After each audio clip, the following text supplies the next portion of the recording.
Second tribunal already কাজ করছে 3 শেডে, এটা আগামীকাল থেকেই আর কয়েকদিনের মধ্যে মূল ভবনে চলে আসবে। আমরা বিচার কার্যে যে সর্বোচ্চ গুরুত্ব দিচ্ছি, এবং এটা যে শুধুমাত্র আইন মন্ত্রণালয় না, আপনি গৃহ আইন পূর্ত মন্ত্রণালয় বলেন বা অন্যান্য সংশ্লিষ্ট যত সরকারি প্রতিষ্ঠান আছে, সবাই যে সর্বোচ্চ গুরুত্ব দিচ্ছে আজকে দ্বিতীয় ট্রাইব্যুনালের কাজ অতি দ্রুত সম্পন্ন হওয়ার মধ্যে দিয়ে তা আবারও আপনার এটা মানে প্রমাণিত হলো। তো আমরা এমনকি এটাও চিন্তা করছি, আমরা এখন 3 শেডটা খালি হয়ে গেলে আমরা আন্তর্জাতিক অপরাধ আদালত 3ও করতে পারি।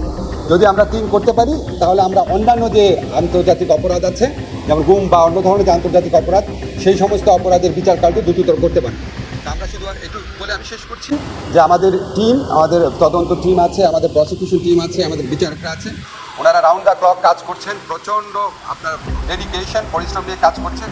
এবং এটা সম্পন্ন করার ক্ষেত্রে গৃহ আইন পূর্ত মন্ত্রণালয়ের মাননীয় উপদেষ্টা এবং অন্যান্য সিনিয়র কর্মকর্তা বৃন্দ সচিব, ওনারা আমাদেরকে অকুণ্ঠ সহযোগিতা করছেন দেশের স্বার্থে, আমাদের গণতন্ত্র পুনরুদ্ধারের স্বার্থে, আমাদের যে ন্যায় বিচার আছে, আইনের শাসন আছে, মানবাধিকার আছে, এটাকে সুপ্রতিষ্ঠিত করার স্বার্থে।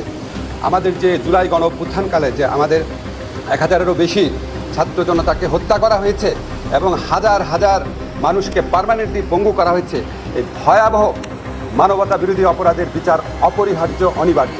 সেই বিচার করার লক্ষ্যে প্রথম থেকে আমরা অবিচল আছি। বিচারের যে গতি আছে সেতে আমরা যথেষ্ট সন্তুষ্ট আছি।